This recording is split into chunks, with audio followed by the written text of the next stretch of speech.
जय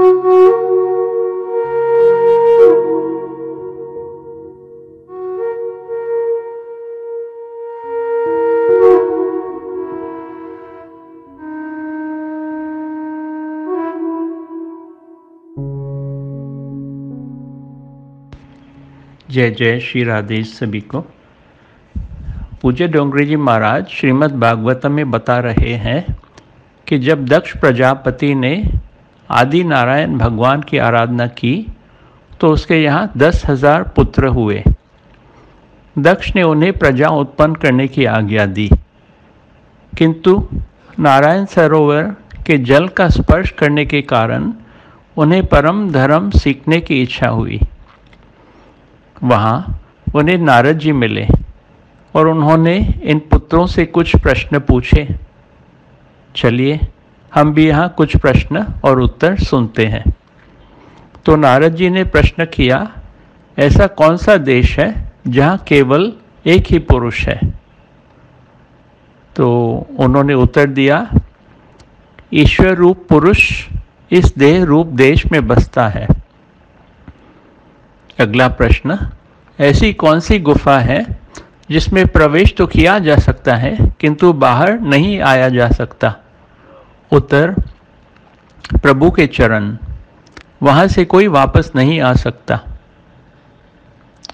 प्रश्न, वह कौन सी नदी है जो परस्पर दोनों दिशाओं में बहती है?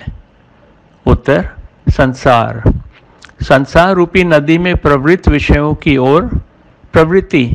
की ओर खींच कर ले जाती है और निवृत्ति प्रभु के प्रति बहा कर ले जाती है।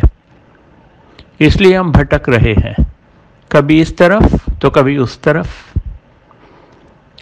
अगला प्रश्न, सिर पर जो चक्र मंडरा रहा है वह कौन सा चक्र है, क्या है? उत्तर, सभी जीवों के सिर पर काल का चक्र मंडराता रहता है। नारद जी उनके उत्तर सुन के प्रसन्न हुए और उन्होंने सभी को संन्यास की दीक्षा दी और मोक्ष मार्ग की तरफ प्रवृत्त किया।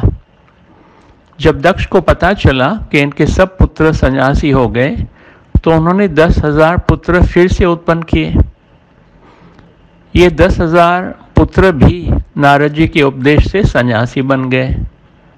अब दक्ष को क्रोध आया और उन्होंने नारद जी को श्राप दिया कि तुम कभी एक स्थान में नहीं रह पाओगे, हमेशा भटकते रहोगे।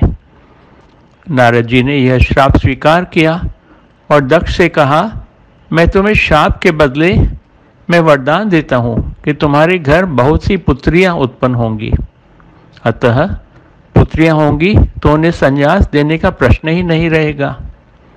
डोंगरे जी कहते हैं कि जो श्राप के बदले जो श्राप का बदला आशीर्वाद से दे वही संत है। सहनशीलता ही साधुता है। सहन करना तो संतों का धर्म है। जय जय श्री राधे।